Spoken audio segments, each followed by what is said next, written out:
بسم الله الرحمن الرحيم.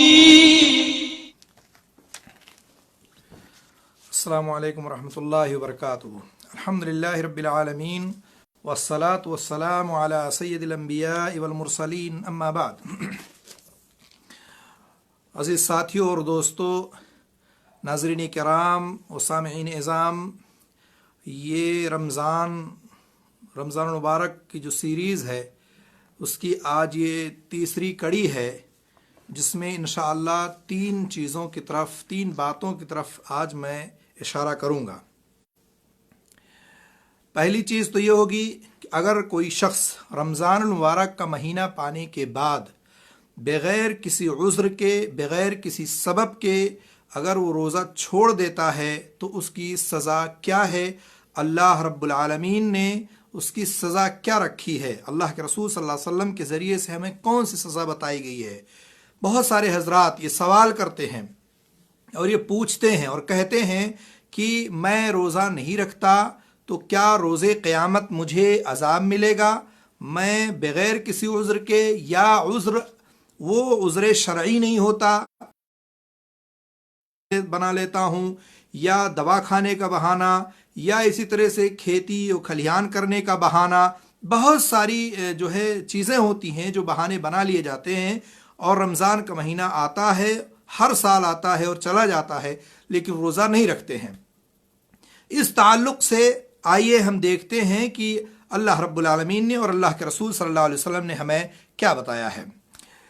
رمضان المبارک جو ہے یہ اسلام کے ارکان میں سے ایک رکن ہے جو ہم روزہ رکھتے ہیں، اور اسی پر اسلام کی عمارت قائم ہے. اللہ سبحانہ تعالیٰ نے ہمیں یہ بتایا ہے کہ رمضان کے روزے پہلی امتوں کی طرح سے ہمارے اوپر بھی یہ فرض کیا گیا ہے. اللہ کے رسول صلی اللہ رب العالمین نے قرآن کریم میں بہت صاف طور پر یہ سورہ بقرہ میں فرمایا ہے، یا ایھا الذین آمنوا کتب علیکم الصیام کما کتب علی الذین من قبلکم لعلکم تتقون.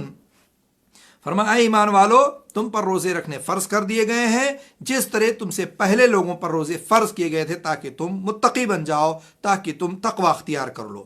تو بہت صاف اور واضح طور پر اس چیز کو بتایا گیا ہے کہ روزہ ہمارے اوپر فرض ہے، جیسے کہ پچھلی امتوں پر روزہ فرض تھا، اور تاکہ تم متقیوں پر پرہیزگار بن جاؤ. دوسرے مقام پہ اللہ تعالیٰ نے اس لیے فرمایا سورہ بقرہ ہی میں کہ شہر رمضان الذی انزل فیہ القرآن، اور کہا ھدی للناس من الہدی والفرقان. تو یہ بات بھی اللہ تعالیٰ نے کہہ دیا کہ ہم نے اس رمضان کے مہینے میں قرآن کو اتارا جو لوگوں کو ہدایت کرنے والا ہے، اور جس میں ہدایت اور حق و باطل کی تمیز کی نشانیاں موجود ہیں. اس کے بعد اللہ نے کیا کہا کہ فمن شہد منکم الشہر فلیصمہ، تم میں سے جو شخص اس مہینے کو پائے اسے چاہیے کہ وہ روزہ رکھے. تو اگر آپ رمضان کا مہینہ پا لیتے ہیں، آپ پہنچ جاتے ہیں، اللہ تعالیٰ آپ کو وہاں پر پہنچاتا ہے، تو اگر آپ کے پاس کوئی عذر شرعی نہیں ہے اور آپ روزہ ترک کر دیتے ہیں، تو گویا کہ آپ نے اسلام کی ایک عمارت، اسلام کے ایک بنیادی ستون کو آپ نے وہ ڈھا دیا ہے، گرا دیا ہے. جو ایک رکن تھا اس کو آپ نے ختم کر دیا ہے. تو اس طرح سے روزہ ہمارے لیے خطرناک ثابت ہو سکتا ہے چھوڑنا، اس لیے ہم کبھی بھی روزے کو ترک نہ کریں، چھوڑیں نہ. اور دوسرے آگے چلیے، اللہ کے رسول صلی اللہ علیہ وسلم فرمان ہے، حضرت عبداللہ ابن عمر رضی اللہ تعالیٰ عنہ بیان کرتے ہیں کہ اللہ کے رسول صلی اللہ علیہ وسلم نے فرمایا بنیاد 5 چیزوں پر ہے. بہت معروف اور مشہور حدیث ہے کہ بنی الاسلام علی 50 شہادت اللہ الہ الا اللہ وان محمد عبدہ ورسولہ، اس کے بعد اقام الصلاۃ و ایتاء الزکاۃ وصوم رمضان، اور اس کے بعد والحج من استطاع الیہ سبیلا. تو اسلام کی 5 بنیادی ارکان میں سے ایک بہت ہی اہم رکن ہے رمضان کا روزہ. اگر کوئی شخص اس روزے کو بغیر کسی عذر شرعی کے چھوڑ دیتا ہے تو اس کے لیے سخت عذاب ہے اور اس کے لیے سخت وعید ہے. لہٰذا جو کوئی بھی شخص روزہ نہ رکھے اس نے گویا کہ اسلام کے ایک رکن کو ترک کر دیا اور کبیرہ گناہ کا مرتکب ہوا. اور بلکہ بہت سارے سلف اور صالحین نے تو اس کو کافر اور مرتد تک قرار دے دیا ہے. اس لیے اللہ تعالی ہم تمام مسلمانوں کو ایسی چیزوں سے بچائے کہ ہمارے پاس کوئی عذر شرعی نہ ہو اور ہم جو ہے یہ کام کریں۔ امام فرماتے ہیں کہ مومنوں کے لیے یا مومنوں کے یہاں یہ بات مقررہ شدہ ہے کہ جس نے بھی بغیر عذر شرعی کے، بغیر کسی شرعی عذر کے رمضان کا روزہ چھوڑ دیا، اور کہاں تک کہتے ہیں کہ ایک بھی روزہ اگر ترک کر دیا اور چھوڑ دیا تو وہ زانی، شرابی سے بھی زیادہ شریر ہے، اس سے بھی زیادہ خطرناک بات ہے۔ بلکہ اسلام جو اپنے آپ کو مسلمان کہتا ہے، اس کے اسلام میں بھی شک کیا جاتا ہے اور اسے زندیق اور گمراہ سمجھا جاتا ہے اور شمار کیا جاتا ہے۔ تو روزہ ترک کرنے کے تعلق سے بہت ہی خطرناک معاملہ ہے۔ اگر اللہ تعالیٰ آپ کو اس مبارک مہینے میں جو بہت جلدی ہمارے اوپر سایہ فگن ہونے والا ہے، اگر ہم پہنچ جاتے ہیں تو بغیر کسی عذر شرعی کو روزے کو ترک نہ کریں، چھوڑیں نہ۔ میں نے کل کے پروگرام میں اس لیے بتایا تھا آپ کو کہ اتنا خطرناک معاملہ ہے روزے کا چھوڑنا، جو بہت سارے بھائی سستی کرتے ہیں، کاہلی کرتے ہیں اور روزے کو نہیں رکھتے ہیں، تو وہ گویا کہ اسلام کے ایک رکن کو وہ توڑ دیتے ہیں، گرا دیتے ہیں۔ حضرت ابو امامہ باہلی رضی اللہ تعالیٰ عنہ بیان کرتے ہیں کہ میں نے اللہ کے رسول صلی اللہ علیہ وسلم کو فرماتے ہوئے سنا ہے، کہتے ہیں کہ اللہ کے رسول، میں سویا ہوا تھا کہ میرے پاس دو شخص آئے، دو آدمی آئے اور میرے بازو کو پکڑ کر کے مجھے سخت دشوار گزار پہاڑ کے پاس لائے اور کہنے لگے اس پر چڑھیے۔ اللہ کے رسول کہتے ہیں میں نے ان سے کہا کہ مجھے اس پر چڑھنے کی طاقت نہیں ہے، میں نہیں چڑھ سکتا۔ وہ دونوں کہنے لگے ہم آپ کے لیے اس پر چڑھنا آسان کر دیں گے۔ تو اللہ کے رسول فرماتے میں پھر اس پر چڑھ گیا، اور جب اوپر پہنچا تو وہاں شدید قسم کی آوازیں آ رہی تھیں۔ میں نے کہا یہ آوازیں کیسی آ رہی ہیں؟ تو وہ کہنے لگے، جو اللہ کے رسول کو لے کر کے گئے تھے، کہا یہ جہنمیوں کی آہو بکا ہے، یہ جہنمیوں کی پکار ہے۔ پھر وہ مجھے لے کر کے اور آگے بڑھے جہاں کچھ لوگ الٹے لٹکائے ہوئے تھے،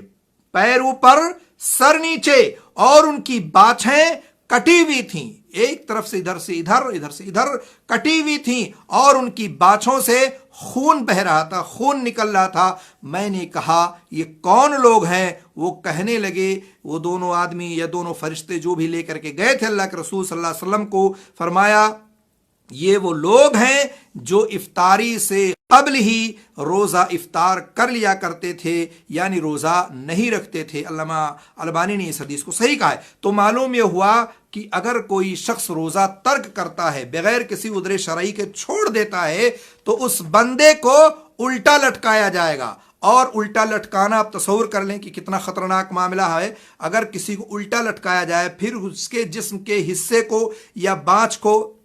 جو یہ ہے اس کو کاٹ دیا جائے تو کتنی تیزی سے خون گرتا اور رستا ہے، آپ تصور نہیں کر سکتے۔ ہمارے معاشرے میں بھی اگر مجرم کو سزا دینا ہوتا ہے تو آپ دیکھیں کہ پولیس والے یا تھانے والے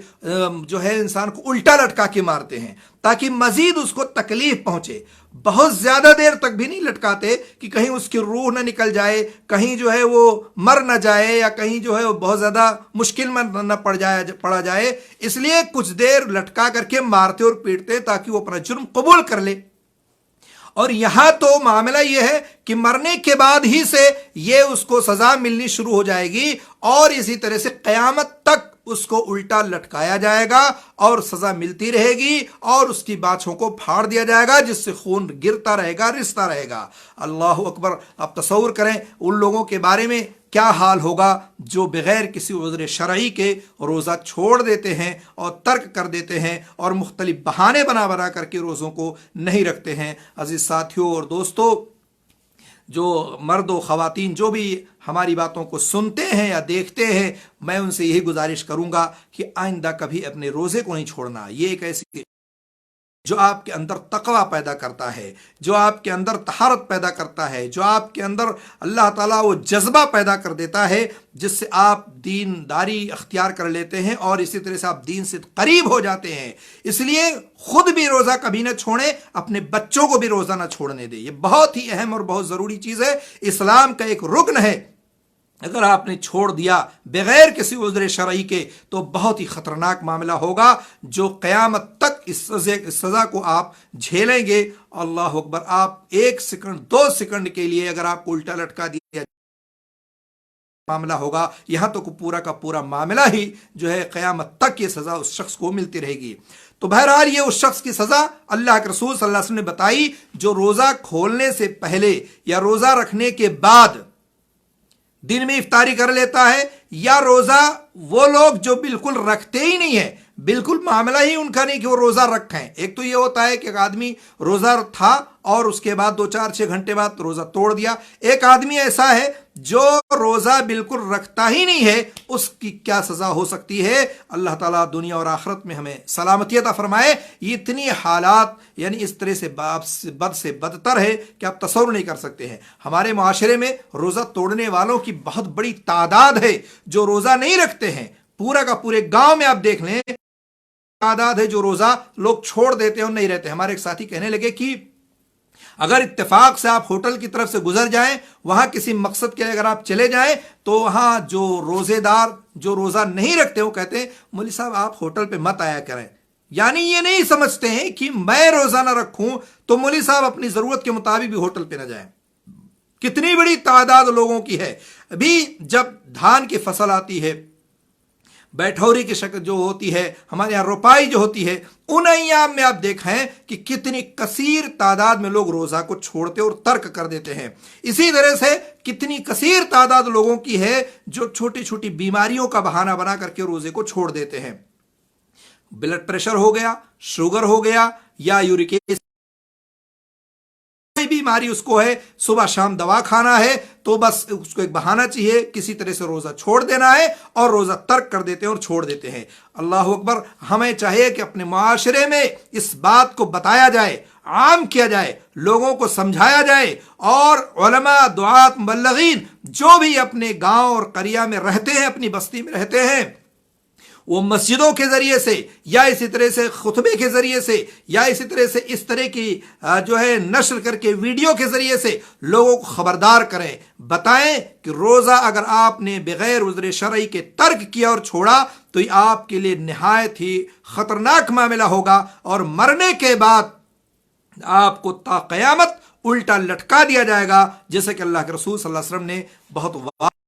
بہت واضح حدیث میں بیان فرما دیا ہے۔ تو بہرحال یہ ہماری التماس ہے، گزارش ہے کہ آپ روزہ رکھیں، اللہ کا تقوی اختیار کریں، روزے کو بغیر عذر شرعی چھوڑیں نہ، اور اپنے آپ کو اللہ کے غضب، اللہ رب العالمین کے عذاب سے بچائیں، اور جتنی جلدی ہو سکے آپ توبہ کریں، استغفار کریں۔ اگر آپ نے پچھلی زندگی میں بغیر کسی گنتی کے چھوڑ دیا ہے،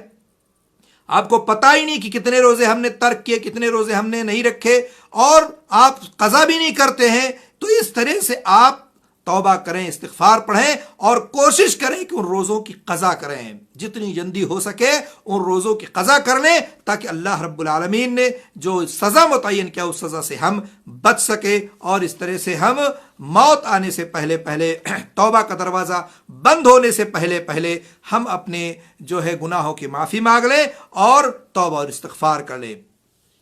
یہ عمل آج تو کیا جا سکتا ہے، اللہ نے آج زندگی دی ہے، اللہ رب العالمین نے آج جیسی بھی زندگی ہو، چاہے آپ صحت مند ہو، چاہے آپ بیمار ہو، چاہے آپ جس شکل میں ہو، یہ عمل آج تو کیا جا سکتا ہے، اور یہ دنیا جہاں آپ موجود ہیں یہ حساب و کتاب کا دن نہیں ہے، لیکن کل قیامت کا دن جب ہوگا وہاں آپ عمل نہیں کر سکتے ہیں، وہاں آپ کوئی بھی کام نہیں کر سکتے ہیں، لیکن وہاں حساب اور کتاب دینا ہوگا آپ کو۔ جو کچھ دنیا میں آپ نے کیا ہے اس کا حساب و کتاب آپ کو دینا ہوگا، وہاں عمل نہیں ہوگا، صرف اور صرف حساب و کتاب ہوگا۔ آپ کے علم میں یہ بھی ہونا چاہیے کہ جو بھی اللہ کے سامنے توبہ کرتا ہے اللہ تعالیٰ اس کی توبہ کو قبول فرما لیتا ہے اور اس کے گناہ کو معاف فرما دیتا ہے۔ اس لیے میرے عزیز ساتھیوں اور دوستوں، ہمیں چاہیے کہ ہم توبہ کریں، استغفار کریں، آئندہ یہ عزم کریں کہ اگر ہماری زندگی میں روزہ چھوٹتا تھا تو آئندہ کبھی بھی روزہ نہیں چھوڑیں گے۔ اگر چھوڑ دیا آپ نے تو یقین جانیے کہ بہت ہی خطرناک معاملہ آپ کے ساتھ ہوگا۔ اللہ تعالیٰ جو ہے اللہ تعالیٰ فرماتا ہے کہ جو بھی بندہ توبہ کرتا ہے، استغفار پڑھتا ہے اور میرے قریب آتا ہے، یعنی اللہ تعالیٰ فرماتا ہے کہ اگر اگر میرے قریب ایک بالشت آتا ہے تو میں اس کی طرف ایک گز بڑھ کر کے آتا ہوں. اللہ تعالیٰ نے فرمایا, اس لیے اللہ تعالیٰ بہت رحم کرنے والا ہے اور توبہ کو قبول کرنے والا ہے. ایک جگہ اللہ تعالیٰ فرماتا ہے سورہ توبہ میں, الم یعلموا ان اللہ ہوا یقبل التوبہ عن عبادہ ویأخذ الصدقات وان اللہ هو التواب الرحیم. فرمایا اللہ تعالیٰ نے کہ کیا انہیں یہ علم نہیں ہے کہ اللہ تعالیٰ ہی اپنے بندوں کی توبہ کو قبول فرماتا ہے. تو اللہ تعالیٰ ہی بندوں کے توبہ کو قبول فرماتا ہے, اس لیے توبہ کرو, استغفار پڑھو, اور وہی اللہ ہے جو صدقات کو بھی قبول فرماتا ہے. اللہ تعالیٰ ہی توبہ قبول کرنے والا اور رحم کرنے والا ہے. تو عزیز ساتھیو, اگر آپ کی زندگی میں ایسا کبھی ہوا ہے, آپ روزہ نہیں تھے, آپ مشکلوں سے دوچار تھے, یا آپ کو لا علمی تھی, جاہل تھے, آپ ان پڑھ تھے, یا اس کی فضیلت نہیں معلوم تھی, اور یا اسی طرح سے آپ کو نہیں پتا تھا کہ اس کی سزا اتنی سخت ہے, تو آپ اللہ سے توبہ کریں, استغفار پڑھیں, ہو سکے تو جتنی جلدی ہو سکے ان روزوں کی قضا کریں جو آپ کی جو فرض روزہ رمضان کے مہینے کی چھوٹ گیا ہے. اسی طرح سے اگر آپ نے روزہ رکھنے کا تجربہ کیا ہوگا, اگر جو لوگ روزہ رکھتے ہیں ان میں بڑی آسانی ہوتی ہے, جو لوگ روزہ رکھتے ہیں ان کو راحت ملتی ہے, سکون میسر ہوتا ہے, عجیب قسم کے اللہ رب العالمین ان کے اندر انس اور راحت اور محبت پیدا کرتا ہے. اللہ تعالیٰ کے وہ بندہ قریب ہو جاتا ہے, اور اتنا قریب ہو جاتا ہے کہ اللہ تعالیٰ وہ بندہ اللہ تعالیٰ کو بہت محبوب بن جاتا ہے. اس لیے آپ کبھی روزہ نہ چھوڑیں, کبھی روزہ رکھ کے تو دیکھیں. آپ روزہ رکھیں, یقین مانیے کہ آپ کے اندر جو چیز پیدا ہوگی, جو اللہ تعالیٰ الفت اور محبت پیدا کرے گا, اسی طرح اللہ تعالیٰ جو آسانیاں پیدا کرے گا, وہ آپ تصور نہیں کر سکتے ہیں. اور اللہ تعالیٰ کے اس فرمان پر بھی ہمیں غور کرنا چاہیے. اللہ نے فرمایا اللہ تعالیٰ تمہارے ساتھ آسانی کرتا ہے, سختی کا معاملہ نہیں کرنا چاہتا ہے. کیوں؟ تاکہ تم اللہ تعالیٰ کا شکر گزار بندے بن جاؤ. تو بہرحال اس میں ہمیں غور کرنا چاہیے کہ روزہ ایک ایسی نعمت ہے جس کا شکر ادا کرنا ہمارے لیے ضروری ہے. سلف صالحین میں سے ایک گروہ, ایک جماعت ایسی ہوتی تھی جو یہ تمنا کیا کرتے تھے کہ پورا کا پورا سال ہی روزہ ہوتا تو بہت بہتر ہوتا. آج ہمارا معاشرہ کیا ہے کہ لوگ یہ دیکھتے ہیں کہ کاش کی روزہ کا مہینہ نہ آتا, کاش کی جو ہے ہمیں کھانے پینے کے ایام جو ہیں وہ ہمیشہ ایسے ہی رہے. بہت سارے حضرات یہ کوشش کرتے ہیں اور یہ دیکھتے ہیں رمضان کا مہینہ آ گیا, اب تو گئے کھانے پینے کے دن, رمضان کا مہینہ آ گیا, اب تو ٹہلنے گھومنے کے دن چلیں گے, اب تو پورے کے پورے دن ہم جو کچھ کھا نہیں سکتے, پی نہیں سکتے, سفر. اس طرح سے اپنے دلوں کے اندر انقباض پیدا کرتے ہیں, اپنے دلوں کے اندر وہ سختی لاتے ہیں اور سوچتے ہیں کہ یہ بہت معاملہ مشکل ہمارے لیے. آپ کبھی روزہ رکھیں اور اس کے بعد دیکھیں, اگر آپ روزہ رکھیں گے اللہ تعالیٰ آسانی پیدا کرے گا, اللہ تعالیٰ سختیوں کو دور کر دے گا, اللہ رب العالمین الفت محبت ساری چیزوں کو آپ کے سامنے رکھے گا. یقین مانیے اگر آپ یقیناً اللہ رب العالمین کی خاطر روزہ رکھیں گے تو ساری مشکلیں آپ کے لیے حل ہو جائیں گی. اللہ تعالیٰ سے ہم دعا کرتے ہیں کہ اللہ تعالیٰ ہم کو اس بات کی توفیق دے اور صراط مستقیم پر ہمیں رکھے کہ ہم میں سے جو بھائی روزہ نہیں رکھتے تھے اللہ تعالیٰ ان کو آئندہ روزہ رکھنے کی توفیق عطا فرمائے, اور جو بھائی روزہ میں کوتاہی کرتے ہیں ان کو بھی چاہیے کہ کسی بھی طرح کی روزے میں کوتاہی نہ کرے. بہت سارے ہمارے بھائی ایسے ہیں جو 10 روزہ رکھ لیں گے, 20 روزہ رکھ لیں گے, 25 رکھ لیں گے, ان میں سے کچھ رکھا کچھ چھوڑ دیا.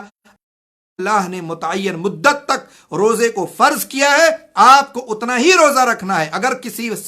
جو سبب کی بنا پر, کسی جو ہے عذر کی بنا پر چھوٹ ہو سکے, آپ اس کی جو ہے قضا کریں, آپ کے لیے وہ معاف نہیں ہے. اس کے ساتھ ساتھ یہ بھی ایک معاملہ ہے کہ بہت سارے بھائی بھی سوال کرتے ہیں کہ کیا یہ صحیح ہے کہ رمضان المبارک کے مہینے میں نیکیوں کی طرح برائیوں میں بھی اضافہ ہوتا ہے, اور کیا ایسی کوئی دلیل ہے؟ تو بہت سارے حضرات اس طرح کے سوال کرتے ہیں. یقین جانیے کہ بہت ساری جگہیں ایسی ہیں جو ایک دوسرے پر افضل اور برتر ہیں, بہت ساری اوقات ایسے ہیں جو ایک دوسرے پر افضل اور برتر ہیں. نیکی اسی طرح سے اضافہ ہوتا, گھٹتا اور بڑھتا ہے, لیکن نیکی اور برائی کے اضافے میں جو فرق پایا جاتا ہے, وہ جو فرق ہوتا ہے اس کو سمجھنے کی ضرورت ہے. نیکیوں میں اضافہ جو ہے یہ کمیت اور کیفیت کے اعتبار سے ہوتا ہے. کمیت مقدار کیا ہے, کیفیت کیا ہے, اس طرح سے آپ کے جو ہے نیکیوں میں اضافہ ہوگا۔ کمیت سے تعداد مراد ہے، یعنی آپ نے ایک نیکی کی، اللہ تعالیٰ اس کے بدلے آپ کو 10 نیکی دیتا ہے، 10 سے 70 دیتا ہے، 70 سے 700 دیتا ہے، مزید اللہ تعالیٰ اضافہ کر دیتا ہے، بڑھا دیتا ہے۔ اور اسی طرح کیفیت سے مراد یہ ہے کہ اس نیکی کا ثواب بڑھتا ہے اور عظیم ہوتا ہے، اللہ تعالیٰ اس کو جتنا چاہے آپ کو عطا کر دے دے، اللہ رب العالمین کی مرضی شامل حال ہے۔ لیکن برائی میں کیا ہے؟ صرف کیفیت کا اعتبار ہوتا ہے، کیفیت کے اعتبار سے اضافہ ہوتا ہے، اس میں کمیت کا نہیں ہوتا، یعنی اس کا گناہ عظیم اور سزا بہت سخت ہوتی ہے، لیکن تعداد کے اعتبار سے برائی ایک ہی رہتی ہے اور ایک سے زیادہ نہیں بڑھتی ہے۔ ثواب میں آپ نے ایک کیا، ایک سے 10 70 700 یا اس سے زیادہ آپ کو ملا، اور یہاں گناہ میں آپ نے ایک گناہ کیا، وہ ایک ہی برائی ہوگی، اس سے زیادہ اس کی تعداد نہیں بڑھے گی۔ تو اس طرح سے یہ اللہ تعالیٰ نے جو ہے صاف طور پر آپ کو بتایا ہے کہ آپ ان ایام میں اگر نیکیاں کرتے ہیں، رمضان کے مہینے میں اگر آپ روزہ رکھتے ہیں، رمضان کے مہینے میں اگر آپ بہت سارے جو انجام دینے والے کام ہیں ان کو کرتے ہیں، تو آپ کے پاس نیکیوں کا ایک انبار ہوگا، ایک بہت بڑی تعداد ہوگی جو اللہ رب العالمین ایک سے لے کر کے نہ جانے کتنے جو ہے نیکیاں عطا فرمائے گا۔ فضیلت والی جگہ میں نیکی اور برائی میں بھی اضافہ ہوتا ہے، مثال کے طور پر مکہ ہے، مدینہ ہے، یا اسی طرح سے اور دوسری جگہیں ہیں، اور اسی طرح سے فضیلت والے اوقات میں بھی نیکی اور برائی میں اضافہ ہوتا ہے، جیسے جمعہ کا دن ہے، حرمت والے مہینے ہیں، رمضان المبارک کا مہینہ ہے۔ بہت سارے حضرات ایسے بھی ہیں کہ نیکیوں میں اضافہ کے بارے میں تو کسی بھی قسم کا کوئی اختلاف نہیں کہ نیکی میں اضافہ ہوتا ہے، بڑھوتری ہوتی ہے، لیکن برائیوں کے بڑھنے کے تعلق سے ابن عبداللہ اور ابن مسعود اور ابن عباس وغیرہ کے متبعین اور ان تمام لوگوں کا ایک جو گروہ ہے، ان کو جو اس بات کے قائل ہیں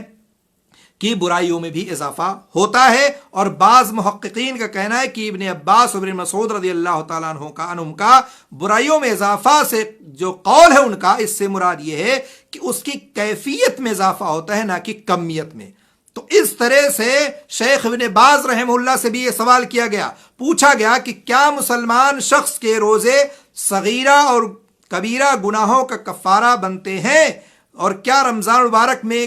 گناہوں میں بھی اضافہ ہوتا ہے، بڑھوتری ہوتی ہے جس طرح سے نیکیوں میں اضافہ اور بڑھوتری ہوتی ہے؟ تو شیخ محترم نے جواب دیا، فرمایا رمضان المبارک اور دوسرے مہینوں میں بھی مسلمان شخص کے لیے ہے کہ وہ برائی پر ابھارنے والے نفس کے خلاف مجاہدہ کرے، اس سے لڑے، تاکہ اس کا نفس امارہ برائی پر ابھارنے کے بجائے نفس مطمئنہ بنے اور اسے بھلائی اور خیر کا حکم دے اور اس کی رغبت رکھے۔ اور مسلمان کے لیے ضروری بھی ہے کہ وہ اللہ کے دشمن ابلیس لعین کے خلاف لڑائی کرے، تاکہ وہ اس کے شر سے محفوظ ہو سکے، بچ سکے۔ اس کے علاوہ مسلمان شخص تو اس دنیاوی زندگی میں مسلسل جہاد کی حالت میں رہتا ہے۔ جہاد کا مطلب کیا ہے؟ اپنے نفس سے جہاد، خواہشات کے خلاف جہاد، شیطان لعین کے خلاف جہاد۔ مسلمان شخص کو چاہیے کہ وہ ہر وقت، ہر لمحہ توبہ اور استغفار کرتا رہے، لیکن اوقات بھی ایک دوسرے سے مختلف ہیں۔ اس لیے ماہ رمضان سال بھر کے مہینوں میں جو سب سے افضل مہینہ کا درجہ رکھتا ہے، یہ ماہ مبارک جو مغفرت کا، توبہ کا، استغفار کا، آزادی، جہنم سے آزادی کا، قرآن کا، تلاوت کا، اور اسی طرح سے جہنم سے چھٹکارے کا جو یہ وقت ہے، مہینہ ہے، جب مہینہ فضیلت والا ہوا،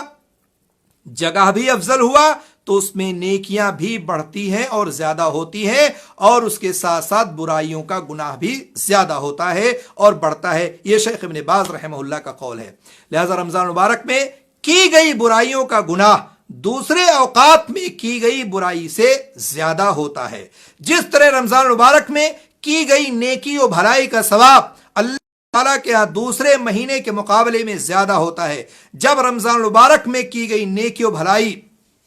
اور رمضان مبارک کو یہ جو ہے مقام اور مرتبہ اور یہ فضیلت حاصل ہے، تو اس ماہ مبارک میں اطاعت و فرما برداری کو بھی بہت بڑا درجہ حاصل ہے، اجر و ثواب میں اضافہ ہوتا ہے۔ تو اسی طرح ماہ مبارک میں معصیت، نافرمانی، گناہ اور اسی دوسرے مہینے کے مقابلے میں بہت زیادہ ہو جاتی ہے اور بڑھ جاتی ہے۔ اس لیے ماہ مبارک مہینے میں جو ہمارے اوپر بہت جلد ہی سایہ فگن ہونے والا ہے، ہم کوشش کریں کہ زیادہ سے زیادہ اس میں نیکیاں کریں، زیادہ سے زیادہ بھلائیاں کریں، خیر کے کام کریں، اس میں برائیوں سے، معصیت سے، نافرمانی سے اپنے آپ کو بچا کے رکھیں۔ اسی میں ہماری بھلائی ہے، ہمارا خیر ہے، فلاح ہے، نجات ہے۔ لہٰذا مسلمان شخص کو چاہیے کہ اس ماہ مبارک کے مہینے میں اس فرصت سے فائدہ اٹھائے، اور اس وقت فرصت ہی فرصت ہے، ایسے موقع کو غنیمت سمجھتے ہوئے اس مبارک مہینے میں زیادہ سے زیادہ اطاعت کرے، فرما برداری کرے اور اعمال صالحہ کرے، قرآن کریم کی تلاوت کرے، اسی طرح سے بہت سارے گناہوں اور نافرمانیوں سے اجتناب کرے، اپنے آپ کو بچائے۔ اللہ تعالیٰ سے دعا ہے اللہ تعالیٰ شرف قبولیت بخشے اور اسے حق استقامت کی ہم تمام مسلمانوں کو جو ہے توفیق عطا فرمائے۔ یہ برائی کی اعتبار سے جو ہے یہاں بھی ایک مسئلہ ہے کہ رمضان مبارک اور نہ ہی کسی اور مہینے میں جو اضافہ ہوتا ہے، اور ہم دیکھتے ہیں نیکیاں اور بھلائیاں 10 گنا بلکہ اس سے بھی زیادہ بڑھ جاتی ہیں۔ سورہ انعام کی وہ آیت ہے جو اللہ نے کہا من جاء بالحسنۃ فلہ عشر امثالھا ومن جاء بالسیئۃ فلا یجزى الا مثلھا وهم لا یظلمون۔ فرمایا جو شخص نیک کام کرے گا اور اس کے 10 گناہ ملیں گے، 10 گناہ جو ہے ملیں گے، اور جو شخص برا کام کرے گا اس کو اسی کے برابر سزا ملے گی۔ تو آپ اگر نیک کام کرتے ہیں تو آپ کو ایک کے بدلے 10 گنا ملے گا، اور اگر آپ ایک نیکی کے علاوہ ایک برائی کرتے ہیں تو صرف اور صرف ایک ہی برائی کا بدلہ آپ کو ملے گا۔ تو اس لیے آپ اس بات کا ہمیشہ خیال رکھیں، آپ ہمیشہ برائیوں کو چھوڑ اطاعت، فرمانبرداری، اللہ اور اس کے رسول کے حکم کی فرمانبرداری، رمضان کے مہینہ جو ہمارے اوپر بہت جلد سایہ فگن ہونے والا ہے، کثرت سے اس میں نیکیاں کمانے کی کوشش کریں۔ اسی طرح فضیلت والی جگہیں جو ہیں مثلا مکہ ہے، مدینہ ہے، حرم ہے، بہت ساری چیزیں ہیں، اس کے تعلق سے میں نے آپ کے سامنے ذکر کر دیا ہے، اسی کو آپ دیکھیں اور اسی کے مطابق آپ سمجھ سکتے ہیں کہ معاملہ کیا ہے۔ اس کے علاوہ جو بھی شخص اپنے آپ پر ظلم کرے گا، جو بغیر عذر شرعی کے رمضان کے روزوں کو ترک کرے گا اور چھوڑے گا، تو اللہ تعالیٰ اس کے مقابلے میں جو ہے نیکیوں کے مقابلے میں اس پر بڑی سخت سزا متعین کر کے رکھا اللہ نے کہا، اسی لیے کہ جو من یرد فیہ بالحاد بظلم نذقہ من عذاب علیم، یعنی جو بھی شخص ظلم کے ساتھ الحاد کا ارادہ کرے ہم اسے دردناک عذاب چکھائیں گے۔ تو اگر آپ غلط کام کرتے ہیں، آپ الحاد والا کام کرتے ہیں، کفر و معصیت والا کام کرتے ہیں، نافرمانی والا کام کرتے ہیں، آپ رمضان کے مہینے میں نیکیاں کرنے کے بجائے معصیت کا کام کرتے ہیں، گناہ کا کام کرتے ہیں، تو اس بات کو بھی ذہن نشین ہونی چاہیے کہ اللہ تعالیٰ کے عذاب بہت سخت ہے، بہت پکڑ اللہ کی سخت ہے، اور اللہ تعالیٰ دردناک عذاب تیار کر کے رکھا ہے۔ تو اللہ تعالیٰ نے یہاں پر دردناک عذاب ہمارے لیے تیار کر کے رکھا اگر ہم غلط کام کرتے ہیں، تو اس لیے ہمیں اس سے بچنا چاہیے۔ تیسری بات یہ ہے کہ رمضان کے تعلق سے اکثر لوگوں کا سوال ہوتا ہے کہ کیا واقعی رمضان میں شیطان جکڑ لیا جاتا ہے،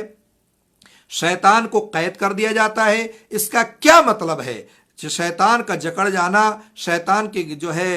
زنجیروں سے باندھ دینا، اس کا کیا مطلب ہے؟ تو رمضان المبارک میں شیطان کے جکڑے جانے کے تعلق سے آپ جان لیں رضی اللہ تعالی عنہ بیان کرتے ہیں کہ اللہ کے رسول صلی اللہ علیہ وسلم نے فرمایا جب رمضان آتا ہے تو جنت کے دروازے کھول دیے جاتے ہیں اور جہنم کے دروازے بند کر دیے جاتے ہیں اور شیطانوں کو جکڑ دیا جاتا ہے، جیسا کہ صحیح بخاری اور صحیح مسلم کی روایت ہے۔ شیطانوں کے جکڑے جانے کا معنی علماء کرام نے مختلف بیان کیا ہے، میں ان میں سے آپ کو لیے چند بیان کرتا ہوں۔ پہلی چیز حافظ ابن حجر رحمہ اللہ بیان فرماتے ہیں کہ یہ احتمال ہو سکتا ہے کہ جس طرح وہ عام دنوں میں مسلمانوں کو گمراہ کرتا ہے رمضان میں نہیں کر سکتا ہے، کیونکہ بندہ روزہ میں یا وہ روزے سے ہوتا ہے جو شہوات کو ختم کر دیتا ہے، قرآن مجید کی تلاوت کرتا ہے، ذکر و اذکار کرتا ہے، نمازیں پڑھتا ہے، نوافل پڑھتا ہے، جس کی بنا پر شیطان اس کو گمراہ کرنا چاہتا ہے لیکن گمراہ نہیں کر سکتا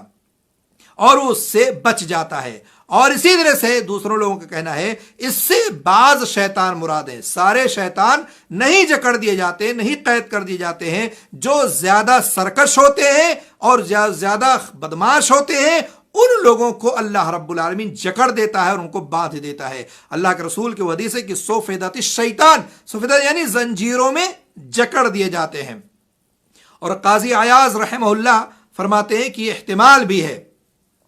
کہ اسے ظاہر اور حقیقت پر محمول کیا جائے، اور یہ سب کچھ فرشتوں کے رمضان المبارک کے شروع میں ہونے کی علامت ہے، اور اس کی حرمت کی تعظیم اور شیطانوں کا مومنوں کو اذیت اور تکلیف سے منع کرنا ہے۔ ممکن ہے اللہ تعالیٰ قید کر دیتا ہو، جکڑ دیتا ہو، فرشتوں کے ذریعے سے ان کو پابندی لگا دی جاتی ہو تاکہ وہ مسلمانوں کو،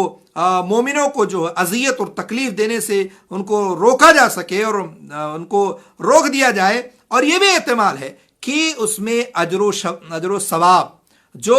ان کو نیکیاں ملتی ہیں اس سے کثرت کی طرف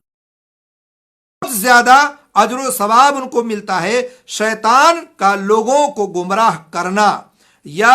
کم ہونے کی بنا پر ان کو جکڑ لیا جاتا ہے۔ بہت سارے لوگ کثرت سے نیکیاں کرتے ہیں، کثرت سے جو ہے توبہ استغفار کرتے ہیں، کثرت سے نوافل پڑھتے ہیں، روزہ رکھتے ہیں، کہ رکھنے کے ساتھ ساتھ جو ہے تلاوت قرآن کرتے ہیں، بہت سارے اچھے کام کرتے ہیں۔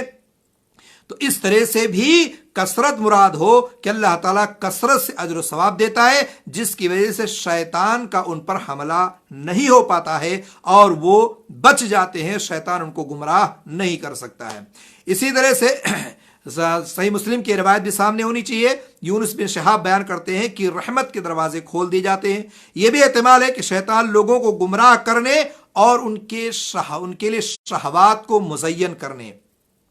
سے عاجز کی بنا پر انہیں جکڑے ہوئے ہوتا ہے۔ اور کہا گیا کہ جو ہے وہ جب شیطان ان لوگوں کے لیے شہوات کو مزین کرتا ہے، ایسی ایسی چیزیں لا کے پیش کرتا ہے، لیکن جب انسان روزے سے ہوتا ہے اور قرآن پڑھتا ہے، نیکیاں کرتا ہے، کار خیر کرتا ہے، تو اس کو ترک کر دیتا ہے، چھوڑ دیتا ہے، شیطانی فعل کو نہیں کرتا ہے۔ اس لیے اس سے بھی ہو سکتا ہے کہ شیطان اس سے دور ہو جاتا ہے اور اس کو گمراہ نہیں کر سکتا ہے۔ اور اسی طرح سے جو ہے شیخ ابن عثیمین رحمہ اللہ سے اس تعلق سے پوچھا گیا کہ اللہ کے رسول صلی اللہ علیہ وسلم کے اس قول سے کیا مراد ہے کہ شیطانوں کو جکڑ دیا جاتا ہے، اور اس فرمان کے باوجود بھی ہم دیکھتے ہیں کہ رمضان میں دن کے وقت بھی بہت سارے لوگ غلط کام کرتے ہیں، بہت سارے لوگ جنوں کے شیطانوں کے چنگل میں پھنس جاتے ہیں، اور لوگ آپ دیکھیں گے کہ اس دور میں بھی جو ہے شیطان اگر جکڑا ہوا ہے تو اس کے باوجود بھی بہت سارے لوگ نافرمانیاں کرتے ہیں، غلط کام کرتے ہیں، رمضان اور غیر رمضان کا ان کے ہاں کوئی تصور نہیں ہوتا ہے، تو شیطان کیسے جکڑ دیا جاتا ہے؟ اور بعض روایات میں ہے جو تو شیخ یہ جواب ہے کہ اس میں سرکش قسم کے شیطان جکڑ دیے جاتے ہیں یا انہیں بیڑیاں پہنا دی جاتی ہیں۔ اس روایت کیا ہے؟ تو اس طرح سے شیخ ابن عثیمین نے جواب دیا کہ اللہ تعالیٰ نے یہاں یا اللہ کے رسول نے فرمایا ہے کہ سرکش قسم کے شیطان جو ہے وہ جکڑ دیے جاتے ہیں یا ان کو بیڑیاں پہنا دی جاتی ہیں۔ اسی طرح سے احادیث، یہ حدیث جو ہے امور غیبیہ میں بھی شامل ہوتی ہے، جن کے بارے میں ہمارا یہ موقف ہے کہ انہیں تسلیم کرنا چاہیے اور ان کی تصدیق کرنا ضروری ہے، اور ہمیں اس میں کچھ بھی کلام نہیں کرنا چاہیے، کیونکہ اسی میں انسان کے دین اور اس کے انجام کی بہتری ہے۔ اللہ کے رسول صلی اللہ علیہ وسلم کی حدیث ہے جکڑ دیے جاتے ہیں تو خلاص جکڑ دیے جاتے ہیں۔ ہمیں بہت زیادہ قیل و قال، حجت، بحث اور بہت زیادہ سوال کرنے کی ضرورت نہیں ہے۔ آپ یہ سمجھ لیں کہ یہ حدیث جو ہے امور غیبیہ میں ہے، اللہ تعالیٰ نے، اللہ کے رسول نے فرمایا ہے، اور اللہ تعالیٰ کرتا ہے، کیا کرتا ہے، اس سے ہمارا مقصد نہیں ہونا چاہیے۔ آپ اس بات کی تصدیق کریں، یہ حدیث صحیح ہے، اللہ کے رسول صلی اللہ علیہ وسلم نے فرمایا ہے، تو ممکن ہے کہ شیطان جکڑ دیے جاتے ہو اور قید کر دیے جاتے ہو، اور یہ ایسا ہوتا بھی ہے۔ اس لیے جب عبداللہ بن امام احمد بن حنبل رحمہ اللہ سے اس تعلق سے سوال کیا گیا اور پوچھا گیا کہ ماہ رمضان میں انسان کو جو ہے جن و شیاطین چمٹ جاتے ہیں اور وہ ان کے چنگل میں پھنس جاتا ہے، تو امام احمد رحمہ اللہ نے جواب دیا تھا اور کہا حدیث یہی کہتی ہے، اور اسی طرح حدیث اس پر کلام نہیں کرتے ہیں۔ تو اللہ کے رسول نے کہہ دیا شیطان جکڑے جاتے ہیں، بیڑیاں پہنائی جاتی ہیں، اسی پر ہمارا عمل ہے اور اسی پر یہ ہمارا موقف ہے کہ آپ اللہ کے رسول کی حدیث کو مانیں۔ ظاہر یہی ہے کہ انہیں لوگوں کو گمراہ کرنے سے جکڑا جاتا ہے، اور یقین مانیے کہ اس کی دلیل آپ کو رمضان میں خود مل جاتی ہے کہ بہت سارے گمراہ، بہت سارے بدعقیدہ، بہت سارے ایسے سرکش لوگ ہوتے ہیں جو رمضان کے مہینے میں برائیوں سے رک جاتے ہیں اور خیر و بھلائی کے کام کثرت سے کرنے لگتے ہیں۔ بہت سارے حضرات ایسے آپ کو ملیں گے جو بہت سارے غلط کام کرتے تھے لیکن رمضان کا مہینہ آتے ہی رک جاتے ہیں۔ آپ خود مشاہدہ کریں، بیڑی پینے والا، سگریٹ پینے والا، کھینی کھانے والا، تمباکو کھانے والا رمضان کے مہینے میں آپ دیکھیں دن میں نہیں کھاتا ہے، چھوڑ دیتا ہے۔ شرابی بھی شراب نہیں پیتا ہے۔ بہت ساری دکانیں بند کر دی جاتی ہیں، ہوٹل بند ہو جاتے ہیں بہت سارے۔ اسی طرح سے بہت سارے غلط کام جو کھلے عام دنوں میں ہوتے تھے وہ رمضان کے مہینے میں نہیں ہوتے ہیں، اور اس طرح سے بہت سارے کام ہوتے ہیں خیر کے، بھلائی کے کام کثرت سے ہوتے ہیں، اور اکثر لوگ آپ دیکھیں گے اللہ کی طرف رجوع کرتے ہیں۔ جو کبھی قرآن نہیں پڑھتا وہ قرآن پڑھتا ہے، جو کبھی شب بیداری نہیں کرتا وہ شب قدر کی رات کو جاگتا ہے، جو کبھی نماز نہیں پڑھتا ہے وہ رمضان کے مہینے میں نمازی بن جاتا ہے، جو کبھی قیام اللیل نہیں کرتا ہے وہ رمضان میں قیام اللیل کرنے لگتا ہے، جو کبھی اللہ تعالیٰ کے راستے میں ایک پیسہ، ایک روپے، ایک درہم، ایک ریال بھی صدقہ و خیرات نہیں کرتا ہے وہ رمضان میں صدقہ و خیرات کرنے لگتا ہے۔ بہت ساری نیکیاں رمضان کے مہینے میں لوگ کرتے ہیں اور کثرت سے کرتے ہیں۔ اس لیے اس سے بھی پتہ چلتا ہے کہ یقیناً شیطان کو بیڑیاں پہنا دی گئی ہیں، جکڑ دی گئی ہیں۔ تو اس بنا پر ہم کہیں گے کہ شیطان کا جکڑا جانا یہ حقیقی ہے جسے اللہ رب العالمین ہی جانتا ہے، اور اس سے لازم آتا ہے کہ شر اور برائی کا وقوع جو ہے وہ بہت کم ہو جاتا ہے، اور بہت سارے حضرات اپنے گناہ اور معصیت کے کاموں کو ترک کر دیتے ہیں اور چھوڑ دیتے ہیں، اور اللہ رب العالمین نے جو ان کو حکم دیا ہے اس کام کو بجا لاتے ہیں۔ آج کے درس میں یہی چند نصیحتیں تھیں، چند باتیں تھیں۔ انشاءاللہ آنے والے کل میں ہم آپ کے سامنے سلسلہ رمضانیہ کا چوتھا مرحلہ پیش کریں گے، اور آپ ہمارے ساتھ جڑے رہیں، اور اسی طرح سے ہماری اس ویڈیو کو شیئر کریں، لوگوں کو تک پہنچائیں۔ انشاءاللہ آگے چل کر کے رمضان کے مسائل، اس کے احکام و مسائل کو انشاءاللہ بیان کیا جائے گا۔ اللہ تعالیٰ سے دعا ہے اللہ تعالیٰ ہمارے ان بھائیوں کو جزائے خیر دے جنہوں نے ہمیں دیکھا، اور دیکھنے کے ساتھ ساتھ السلام علیکم کہا، وعلیکم السلام ورحمۃ اللہ وبرکاتہ۔ اسی طرح سے بہت سارے بھائی جو ہے سبحان اللہ کہتے ہیں، ماشاء اللہ، اللہ تعالیٰ ان کو بھی جزائے خیر دے۔ اور اسی طرح سے ہمارے اشرف بھائی نے کہا السلام علیکم، وعلیکم السلام، اور اسی طرح سے ماشاء اللہ مستقل ہمارے ساتھ جڑے رہتے ہیں، اللہ تعالیٰ ان کو جزائے خیر دے۔ اور بہت سارے اسی طرح سے ہیں، میں کہ بہت سارے لوگ ہیں جن کا نام لوں تو بہت سارا جمیل بھائی ہمارے کثرت سے ماشاء اللہ رہتے ہیں، نعیم بھائی ہیں، اور اسی طرح سے انیس الرحمان صاحب بھی ماشاءاللہ جڑے رہتے ہیں۔ ہمارے بھائی ہیں مسیح الدین صاحب، اکثر و بیشتر ماشاءاللہ شام کو جڑ جاتے ہیں۔ بہرحال اللہ تعالیٰ تمام بھائیوں کو جزائے خیر دے جو بھی ہمارے ساتھ جڑے ہیں اور ہمیں دیکھتے ہیں۔ ہم ان تمام بھائیوں سے گزارش کریں گے ہر روز شام کو 7 بجے ہم سے اسی طرح سے جڑے رہیں، اور ہماری اس ویڈیو کو شیئر دین کا کام زیادہ تیزی کے ساتھ نشر ہو، لوگوں تک پہنچے، اور خیر کا کام کریں گے تو انشاءاللہ آپ کو بھی اس کا اجر و ثواب ملے گا۔ اگر ایک بندہ بھی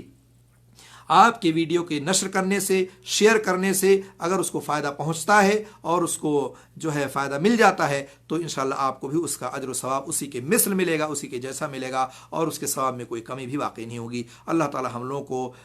کہنے اور سننے سے زیادہ عمل کرنے کی توفیق عطا فرمائے۔ آمین رب العالمین۔ السلام علیکم ورحمۃ اللہ وبرکاتہ۔